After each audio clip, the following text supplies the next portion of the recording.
सभी साथियों को नमस्कार। इससे पूर्व के एपिसोड में हमने ट्रायंगल पे चर्चा की थी, यानी कि त्रिभुज पे चर्चा की थी। उसी क्रम में आगे बढ़ते हुए आज हम चतुर्भुज पे चर्चा करेंगे। सबसे पहले ये जानेंगे चतुर्भुज होता क्या है। चारों भुजाओं से घिरी हुई एक बंद आकृति जिसको हम चतुर्भुज बोलते हैं या क्वाड्रिलेटरल बोलते हैं। फिर हम ये जानेंगे कि चतुर्भुज के प्रकार कितने होते हैं, कितने प्रकार के चतुर्भुज होते हैं। तो हम एक सिस्टमेटिक वे में जानेंगे कि सबसे पहले क्या होता है कि चतुर्भुज क्या होता है। मैंने अभी आपको बताया था कि चतुर्भुज चार भुजाओं से घिरी हुई बंद आकृति को क्या बोलते हैं, चतुर्भुज बोलते हैं। दूसरा कि जब चार भुजाएं होंगी तो उसमें चार कोने भी होंगे, तो चार कोने होंगे तो चार कोण भी होंगे, यानी कि ऐसी आकृति जिसमें चार कोने होंगे और चार कोण होंगे, और उन चारों कोणों का योग कितना होगा 360, तो वो क्या बन जाएगा, चतुर्भुज बन जाएगा।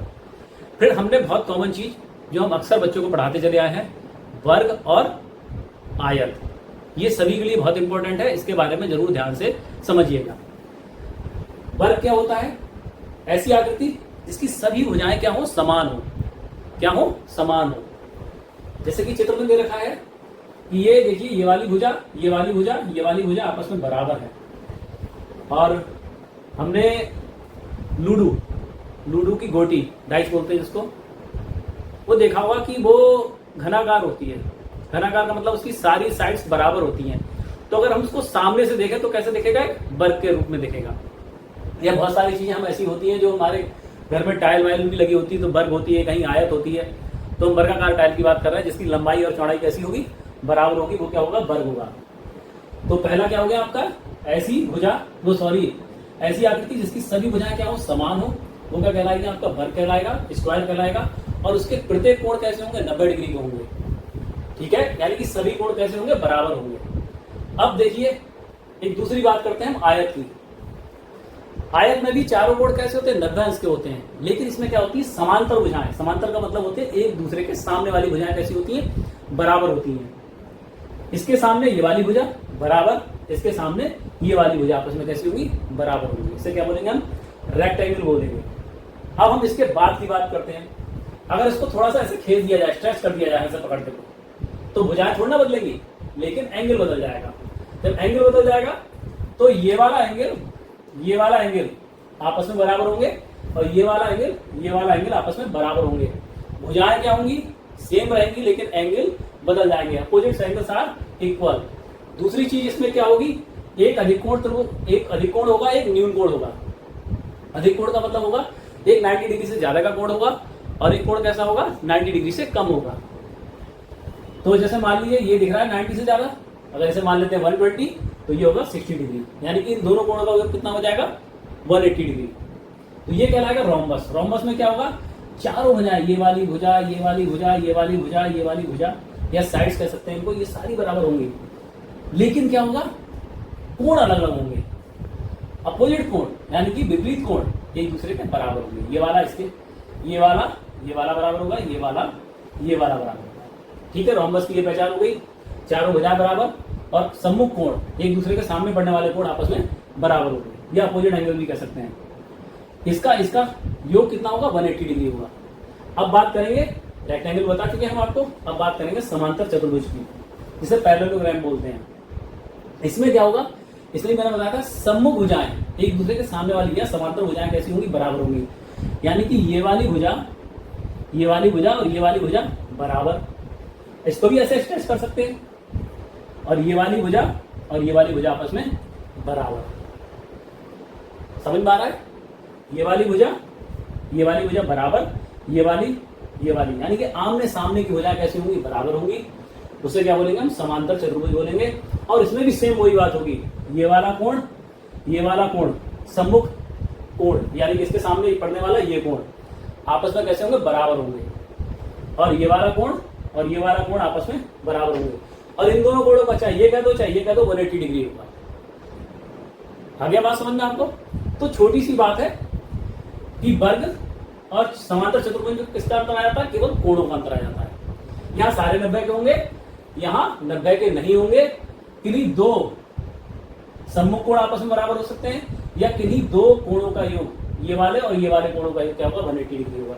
ऐसे इसमें आयत में क्या होगा आपका, चारों कोण 90 डिग्री के होंगे, आमने सामने की सम्मुख भुजाएं बराबर होंगी, और समांतर चतुर्भुज में क्या होगा, आमने सामने की भुजाएं बराबर तो होंगी, समांतर होंगी, लेकिन कोण सब 90 डिग्री के नहीं होंगे, कोई दो कोण आपस में बराबर होंगे। चलिए साथियों, अभी हमने वर्ग और आयत के बारे में समझा था। थोड़ा सा हम डिटेल जाएंगे। द्विविमीय आकृति 2 डायमेंशनल और त्रिविमीय आकृति 3 डायमेंशनल। ऐसी आकृतियां जिनको हम किसी प्लेन पेपर पे ड्रॉ कर सके, उसे हम बोलेंगे द्विविमीय आकृति। उसमें आपका रेक्टेंगल आ जाएगा, आपका स्क्वायर आ जाएगा, सर्किल आ जाएगा, ये सभी आकृतियां जिसे हम, जैसे ये एक प्लेन सरफेस है, इससे हमने ये सारे जो भी कुछ है, कि जो भी हम ड्रॉ करेंगे ये द्विविमीय आकृति कहलाएंगे। लेकिन त्रिविमीय आकृति, जैसे कि आपने देखी होगी सर्किल में, यानी कि हमने इस पर ड्रॉ कर सकते हैं, लेकिन स्फीयर गोले को हम इस पर ड्रॉ नहीं कर सकते। उसके लिए हमें तीसरी विमा की जरूरत पड़ेगी, यानी कि तीसरी एक्सिस की जरूरत पड़ेगी, तो हम उसको बाद में पढ़ेंगे।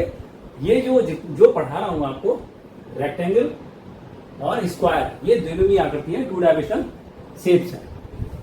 तो देखिए, सबसे पहले हम समझेंगे कि इसमें सवाल कैसे बनते हैं। देखिए, जब आपके कंपटीशन में कोई सवाल आता है तो सबसे पहले इसमें पूछा जाता है आपको परिमाप। परिमाप का मतलब क्या होता है कि उसकी चारों भुजाओं का योग, सम ऑफ ऑल साइड्स। इसके बाद आपसे कैसे पूछा सकता है एरिया, कि वह कितना स्थान घेरता है, कितना स्थान घेरता है। अगर हम कहीं रखें, जैसे किसी ईंट को हमने रखना है, तो वह फर्श पे कितना स्थान घेरेगी, वह उसका एरिया हो जाएगा। लेकिन कितनी हवा को विस्थापित कर देगी, कितनी हवा को हटा देगी, वो उसका वॉल्यूम हो जाएगा। उसकी बात हम बाद में करेंगे, ठीक है। तो जैसे ये सपोज मान लीजिए, ये एक हमने वो बनाई है, आकृति बनाई, जो भी बनाई, और ये जो जितना स्पेस घेरा है इसमें, ये इसका कहलाएगा एरिया। तो हम बात करेंगे इसके क्षेत्रफल की। तो वर्ग का क्षेत्रफल क्या होता है, देखिए वर्ग की वैसे तो क्षेत्रफल क्या होता है, क्षेत्रफल बराबर, यह कह सकते हैं एरिया बराबर क्या होता है, साइड का स्क्वायर, या कह सकते हैं भुजा की घात 2, या ये भी कह सकते हैं एरिया बराबर L इंटू बी। यहां पर इसकी साइड क्या है, भुजा मान ली हमने, ए मान ली, और ये भी ए होगी, क्योंकि इसकी सभी भुजाएं कैसी आपस में बराबर हैं। तो ए इंटू ए बराबर ए स्क्वायर। समझ में आया? यानी कि वर्ग का क्षेत्रफल क्या होता है, भुजा का स्क्वायर, भुजा की घात 2, साइड का स्क्वायर। क्योंकि इसमें लंबाई चौड़ाई दोनों आपस में बराबर हैं। मैंने बताया था एरिया क्या होता है, लंबाई इंटू चौड़ाई, क्योंकि दोनों क्या है, बराबर है, ए इंटू ए, यानी कि भुजा का स्क्वायर। अब आते हैं रेक्टेंगल में। तो मान लेते हैं इसकी लंबाई ए है और चौड़ाई इसकी बी है, तो इसका एरिया क्या हो जाएगा, एरिया का हमने फार्मूला आपको बताया था, एल इंटू बी, या कह सकते हैं लंबाई गुणा चौड़ाई। अब इसकी लंबाई एल है, सॉरी ए, और चौड़ाई बी है, तो ए भी हो गया, ए इंटू बी लिखो, या कह सकते हैं लंबाई गुणा चौड़ाई भी कह सकते हैं। हमने ए मान लिया, उसको बी मान लिया था। समझ में आया? और इसकी यूनिट ध्यान रखना, यूनिट क्या होती है, अगर आपका मीटर में दे रखा है तो मीटर स्क्वायर हो जाएगी, सेंटीमीटर में दे रखा है तो सेंटीमीटर स्क्वायर हो जाएगी। ये बात विशेष ध्यान रखना। कभी कभी ऑप्शन पे क्या रखा होता है कि केवल लिखा होता है यूनिट में डिफरेंस दे रखा होता है, आंसर सही होता है, और कहीं क्यूब लिखा होता है, हमें निकालना होता है एरिया, तो हम क्या लगा लेते हैं, क्यूब बार लगा लेते हैं, उसमें आंसर क्या होता है हमारा गलत होता है। हमें ये भी ध्यान रखना है, खासतौर से ये सावधानी बरतनी है। समझ में आ गया आपको? अब इसके हम परिमाप की बात करते हैं। बताना हमें परिमाप पहले चाहिए था, चलो कोई बात नहीं, हम कहीं से भी शुरुआत कर देते हैं, लोगों को समझाना है। परिमाप बराबर क्या होता है, सभी भुजाओं का योग, सभी भुजाओं का योग। अब ये बात केवल इस पर लागू नहीं होती है, कोई भी आकृति, चाहे वो हेक्सागोन हो, पेंटागोन हो, चाहे वो स्क्वायर हो, वो ट्रायंगल हो, उसकी सभी भुजाओं का योग की अगर बात करेंगे तो उसका परिमाप आ जाएगा। परिमाप का मतलब होता है जब आप एक कोने से चले, ए बी सी और डी, यानी कि आप यहां से चले और घूमते हुए यहां तक आ गए, फिर वापस अपने उसी स्थान पर आ गए, तो आपने जितनी डिस्टेंस कवर की वो क्या कहलाएगा, आपका परिमाप कहलाएगा। तो सम ऑफ ऑल साइड्स। दूसरा, अगर रेक्टेंगल की बात करेंगे, रेक्टेंगल का भी परिमाप क्या होगा, सम ऑफ ऑल साइड्स। यहां से चले ए बी सी डी और फिर वापस ए पे आ गए, यानी ये घूमते हुए गए और इस स्पेस पे यहाँ वापस आ गए, ये इसका हो गया परिमाप। अब देखिए, चूंकि वर्ग में क्या होता है, वर्ग का परिमाप की बात हो रही है, स्क्वायर का पेरीमीटर बात हो रही है। वर्ग का परिमाप क्या होगा? देखिए सभी भुजाएं बराबर हैं इसकी, तो 4 गुणा a, 4 इंटू भुजा, यह हम कह सकते हैं 4 इंटू साइड, या इनको चारों को अलग अलग जोड़ लो, a into A into A into A, 4a हो जाएगा। अब बात करते हैं इस यहां पर किसकी? रेक्टेंगल की। रेक्टेंगल में क्या होगा? दो सम्मुख भुजाएं कैसी आपस में बराबर हैं, a और a मिलकर क्या हो जाएगा? 2a। ये वाली भुजा बराबर है, इन दोनों को जोड़ेंगे तो क्या हो जाएगा? 2b। ये कह सकते हैं 2 कॉमन कर लिया, a into a plus b, sorry. ये भी कह सकते हैं a b ना मान करके हम कर लें l और ये b, तो देखिए ये भी क्या हो जाएगी? सामने वाली l, ये वाली साइड भी l हो जाएगी, ये वाली साइड हो जाएगी b। अब हम जोड़ना शुरू करते हैं, l plus b, l plus b plus l, ये वाली भुजा जोड़ लो, प्लस b। अब देखिए b और b मिलकर क्या हो जाएगा? 2b। पहले l जोड़ लो, l और l मिलकर क्या हो जाएगा? 2l, और ये क्या हो जाएगा? b और b मिलकर क्या हो जाएगा? 2b। यहां से 2 को कॉमन कर लिया, l प्लस b। ये भी इसका परिमाप हो गया, 2 ब्रैकेट l प्लस b। आयत का परिमाप क्या हो गया? 2 ब्रैकेट लंबाई, 2 ब्रैकेट लंबाई प्लस चौड़ाई, ये आयत का परिमाप हो गया।